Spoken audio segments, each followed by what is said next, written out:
Hey guys, so let's get started.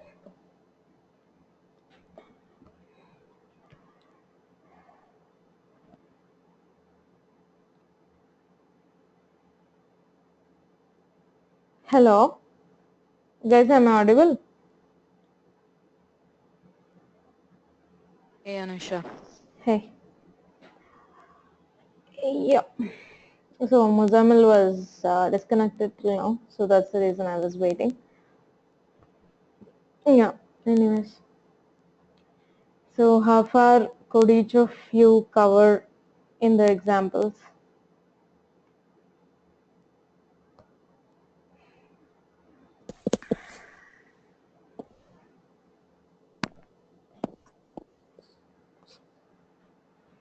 Mm-hmm. Yeah, Muzammil. So how many examples could you cover and any doubts as of now? I covered like the array and byte and then the calendar example and the string token neither until there. Right. So this is what was our plan, right? To cover till here. Yeah. Yeah. So Diksha, how many could you cover? Because this is what something we discussed before the weekend to go through the examples. So could you get a chance to cover any of this?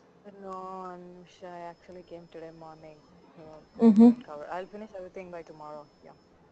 All right. So All until the string tokenizer, right? I just saw the yesterday's class video. okay. So Yeah. We didn't go through much because the other folks could not go through the examples as I've asked them to. So okay. I just give them another day. But we discussed one small topic. Yeah, about the files. Yeah, I got Yeah. it. Yeah. I'll complete all these by tomorrow. Sure. Makes sense. Omar, did you get a chance Yeah, I to go went through through? most. Mm-hmm. I didn't get a chance to go through the bottom part, the commonly used Java classes. Mm-hmm. That's what I still need to go through. Okay. Okay. So, date and strings are actually important to work with automation. So, please don't skip any of these. These are quite important. Okay. Then we have gone through the files IO and I have asked you to find out the difference between file input stream and file reader. How? Anusha, Mm-hmm. uh, have you ever used Code Academy? Sorry? Have you ever used Code Academy? I have seen it once or twice, but not really used. Yeah, please tell me what it is. Okay, yeah, because it's supposed to help train with Java, so I was wondering if I should, go on there and try to practice. Mm-hmm. Yeah, sure. If you want to practice, sure, any number of resources are welcome. There is no restriction as to which website and which resource you are looking at.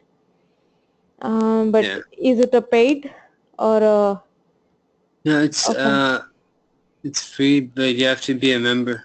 Sign up for it. I bet it's not a paid one, right? No, there is a pro version, but most of the stuff is free. Right. So that's okay. You can refer to it. You can just get back if you have any doubts with the problems over there. Yeah, okay. No restriction as to what website and practice solution that you are using. There is absolutely no restriction. Any website, and gather as much as information required Yeah. with respect to object oriented and core Java.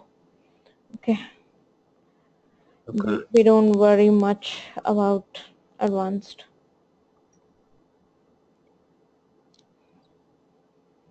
Got it. Yeah. Yeah, so when looking at this, did you go through the differences between file input stream and file reader? Muzamal and Omer. Fine. Plus, Did you guys go through, yes or no? no. I'm not going to eat you away, okay? Yeah, fine. Okay, so take it as an assignment for tomorrow and make a quick notes on differences between these different file IO types, like file input stream and file reader, then file output stream and file writer. Okay, take it as an Okay. assignment and make some notes for it. We'll go through it tomorrow. Input is like when you read the file from the source, right? Mm-hmm. And then output is like when you write it to the destination file. No, no, no, no. That's not what I meant. Oh, There okay. are two types of input: file input stream and file reader. Okay. Then there are two types of output: file output stream and file writer. Okay. So differentiate between file input stream and file reader. The two inputs, the two different types of inputs, differentiate between them. And there are two different types of outputs, differentiate between the outputs. Okay. Okay, got it. I'll see you tomorrow. Yeah, I'll see you tomorrow. Yeah, then we have few words like an error, an exception. Okay. So exception is something, the code is actually acceptable, the syntax and everything is fine. Okay. But an exception is thrown by a working code when a user gave invalid data or a file does not exist actually, whichever you have given, or maybe you lost your internet connection in between, or maybe something just messed up. The file with which you are working is actually supposed to be a text file, but you gave the path for a Word document, okay, instead of the text file. So the syntax is technically correct that you give the file path, but during runtime you just get to face some kind of red mark due to misbehavior of the code. Those kind of things are called as exceptions. Okay, so we have two types of exceptions: checked exceptions and unchecked. So checked exceptions can be seen at compile time. Even before running the program, you can identify them, but unchecked exceptions occur only during the runtime. They're merely called as runtime exceptions. Yeah. So there are different types of exceptions, like file not found exception, then mm,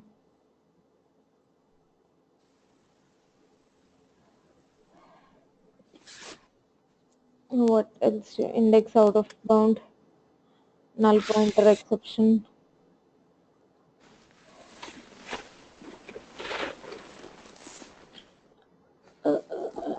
then interrupted exception, Okay, we have a lot of exceptions in Java that comes. So when there is a chance of seeing an exception, if your code sees that there is a chance of exception, it will ask you to write something like this: throws IO exception at the end of your function name. At the end of the name, this is the exception. So sometimes I might get that exception. Okay, and how do you deal with exceptions? For example, I have some exceptions like array index out of bounds exception. That literally means you're trying to access array of 10, which is the 11th element, but the size of the array is only 10. Okay, by mistake you have tried to access array of 10, even though it doesn't have the 11th element, it has only 10 elements.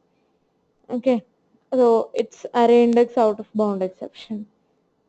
So if you already know that there are such kind of exceptions that's gonna happen, you either write like this, like it throws so and so exception, so please give it permission kind of things, or you will write something like this: try catch finally.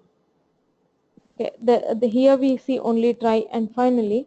There is one more in between here called catch. Before finally, we usually write catch. So try will try to execute the code. Once it faces an exception, it will switch into the except block. So for example, if I had got an exception here, that file not found exception, it would immediately go to assume this is an exception, try catch block. This is a catch block instead of finally. Okay, so it will jump from here right to here, right to the catch block, and start executing the code which is right inside the catch block. It is similar to if else, only that if will check a condition before entering the parenthesis, but try catch will actually go and work into this, and if at all there is any exception, then it will switch into the catch block. And whether it has executed the try block successfully, or it jumped into the catch block, okay, whether it ran the try block or catch block, finally block will be run at any cost. Okay, in the finally block, we might have some code to conclude whatever we have started in the try or catch blocks. Okay, and then we can have nested try catch, like we can have another try catch inside the try block, we can have try catch inside the catch block, we can have try catch inside the finally block, or we can have if else, for loop, while loop, as you can see here. Anything inside the try block, try and finally. Just that you have to put your entire code. This is my actual code. Okay, then I just envelope it with a try block and then add a catch block or a finally block in the end. I might or may not add catch and finally, they are not mandatory, but we usually add catch block and write some error in there, like you try to access the so and so element of the array which is not actually existing. Okay, so array out of bound exception would sound little fuzzy compared to what we write here. Okay, so the exception in the exception section, those are the exceptions which we are going to handle inside a try catch. So there are hell lot number of exceptions: file not found, array index out of bounds, and IO exception, null pointer exception, and there are tons and tons of exceptions that can occur during runtime. And so if you want to keep that exceptions in check, you have to write try catch block. Okay.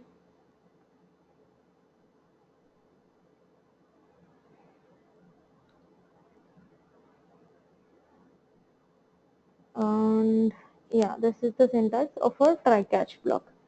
So this is the try block where we have the code which might throw exception at a point of time. It may not throw all the time, but it might throw. There is a possibility. Then we catch and exception name E.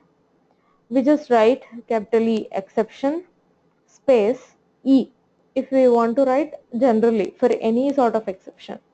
Okay, but if we want to specifically catch one exception like IO exception, I will write catch IO exception space some any random variable name. This is just a variable name. Okay, here I write the exception name. If I want it generical, I'll write just exception, only this part.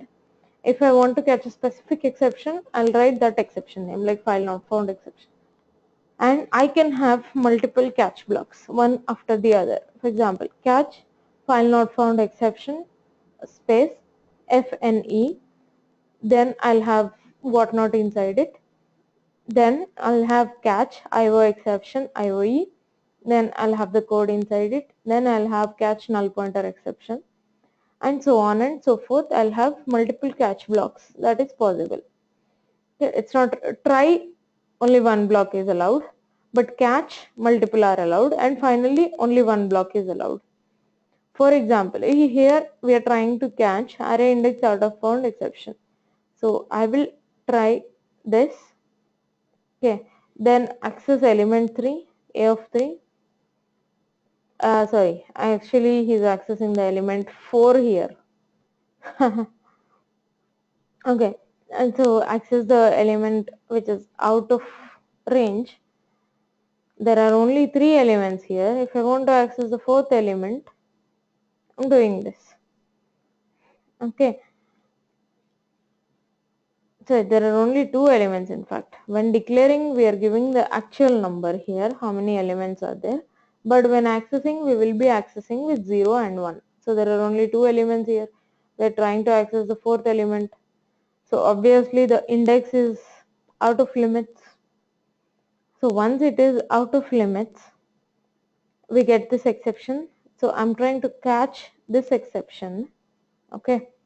If there is any other exception that has occurred here, like you lost your internet connection when working here, of course this program doesn't need internet connection, but if at all there was some code here to open a browser and do some stuff and then get back, lost internet connection, in such case it will not catch the exception. It will just throw the exception as it is. A raw exception will be thrown. It is not handled anyway. Okay. So, I'm trying to print here exception thrown in addition to what the exception is. So exception thrown, this exception would be thrown. Okay. And as I said, we can have multiple catch blocks. So catch IO exception, catch file not found exception, and so on. At the same time, if you want to catch all the exceptions in one catch itself, IO exception or this vertical bar indicates or, so or file not found exception as just E.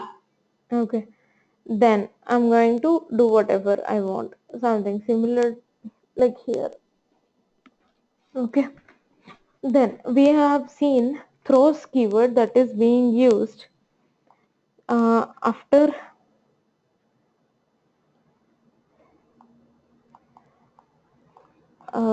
the function name public static void main throws IO exception. We have seen the usage of the throws keyword. Okay, and if I have a if else loop. Okay, if some condition else, I will say throw IO exception. I can do that. I can throw an exception at any point of time. Okay, there is no restriction that only the program should throw the exception on its own. I can throw a exception on my own also. So I can say like throw new exception like this.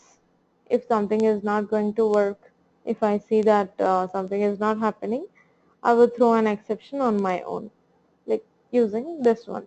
And then If you're expecting it to throw an exception, you already know that some exception would be coming up. You can say throws remote exception like this in the method name. Okay. Then we have the finally block. This is some code which you want it to be executed, whether try is executed or catch is executed. You can actually simply write this code just outside the entire try catch thingy. It would still be executed. Okay.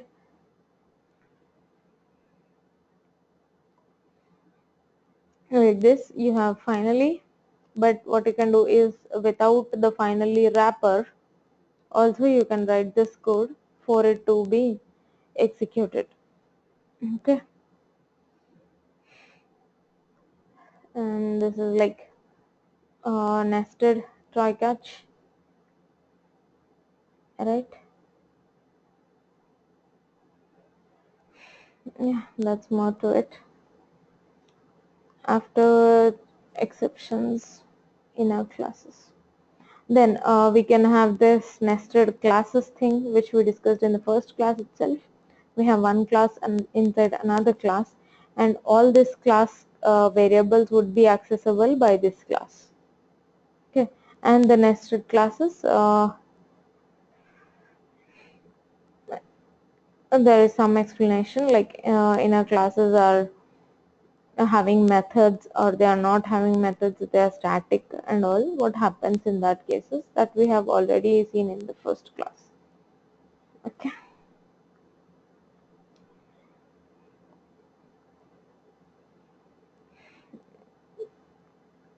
Yeah, so this is more about the basic Java that we are going to use. Then we have some data structures, collections, okay, which we usually don't go with.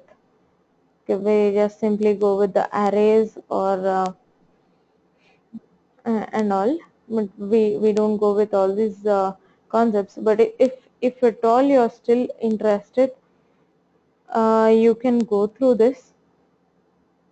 There's advanced concepts, they're not really important, and the multi-threading and all, but there are few companies which ask for advanced concepts. Okay. uh, so array, we just have like where is this, like this. Okay. But we might want a data type something like this. For A it is 1, for B it is 2, for C it is 3, for D it is 4, and so on. So this, how would we access map? These are called some kind of maps and collections. Okay. Earlier we were accessing array 1 of 2. Okay, instead of that, here we will be accessing array 1 of A, array 1 of B, C, D to access its values here. Okay, so such advanced data types are present here, something like dictionary. Okay, it is mapping key to value. Okay, so we have like key is A, value is 1, key is B, value is 2. Okay, so we might be using dictionaries in some cases. The rest of them are like too complicated and too much to use with the simple automation project. I'm sorry. Okay, then we have this garbage collection in Java,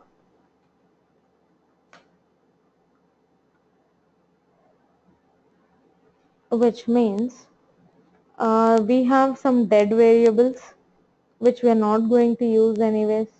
I declared a variable int I equal to 10 and I'm done with it. I'm no more using it, but it's still existing. It is simply occupying some space which I really would love if it is freed up. It speeds up my machine if some space is freed up, right? So in that case, Java's garbage collection works in a way to collect all dead out variables like that, which are no more in use. It keeps on freeing your memory space. Yeah, sometimes you might have to do something. You're opening a connection to a database, then you simply don't close it. You don't remember to close it. Connection dot close. Okay. If at all, if you're not closing it, then Java would automatically kill it after you're done using that variable, after your program has completed execution. If at all you are doing connection dot close, well and good. And when writing program itself, it would usually suggest you to close. It would show some error or warning. It's not an error, it shows kind of a warning with a yellow triangle that this variable is not closed. Okay, then at the end of the program you just write in.close or something like that. For example, we had this files where they were doing in.close, out.close. Okay, because an entire file is being pulled into a single variable. Okay, assume this file is like 10 MB file or something, and it's being pulled into a variable. It is going to occupy a lot of RAM on your machine. So if we close, it just frees your memory immediately after your execution is done. Okay, so there is this garbage collection. When the object is no longer, it's not only with variables, it's with any object. If it is no longer, so it reclaims the underlying memory and reuses it for further purposes. Okay, like your hard disk, if you delete somewhere, there is a empty space in your hard disk. All the continuous memory locations will not be used on your hard disk, but on RAM, all the continuous locations will be adjusted immediately once some memory is freed up. Okay.